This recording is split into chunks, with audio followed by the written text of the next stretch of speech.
hai xa máis de 2 décadas o 25 de novembro como o Día Internacional de Eliminación da Violencia contra a Muller, para sensibilizar a sociedade sobre a violencia que sofren as mulleres e fomentar a concienciación sobre a gravidade deste delito en todo o mundo.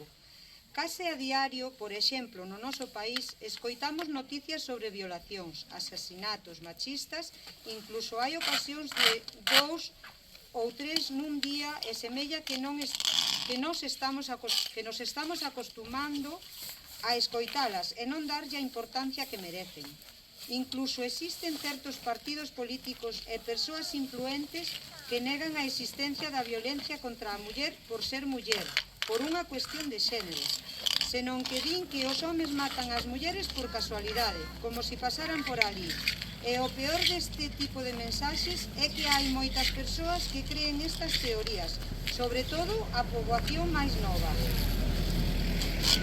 Aumenta cada ano o número de rapaces de 15 a 29 anos que negan a violencia de xénero ou restanlle importancia. É evidente que algo estamos a facer mal como sociedade, pois os datos din todo o contrario. Unha de cada 3 mulleres no mundo sufre violencia sexual ou física polo menos unha vez na súa vida. O 16% das mozas entre 15 e 24 anos experimentou violencia sexual ou física nos últimos 12 meses. Unha de cada 10 mulleres europeas sufriu ciberacoso desde os 15 anos de idade.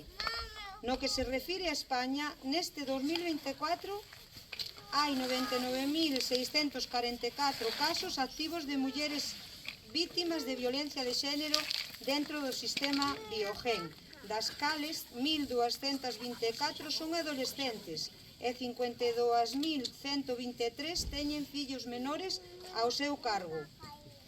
No que levamos de ano denunciáronse unha media de 14 violacións ao día. Van 40 mulleres asasinadas que deixaron órfas a 30 menores e foron asesinados a man dos seus pais por violencia vicaria 8 menores. Estos datos temos que, entre todas e todos, facer que lles cheguen aos xoves, porque aínda que é certo que cada vez son máis as mozas que denuncian, que saben que teñen protección legal e institucións ás que poden acudir para denunciar o maltrato, desgraciadamente segue habendo outras que non saben recoñecer que están sendo vítimas deste tipo de violencia e outras ás que lles segue dando vergonza ou pensan que non a van crer. A vergonza teñen a que sentir eles, os que agreden e acosan a aqueles que miran para outro lado, dando por boa esa conducta.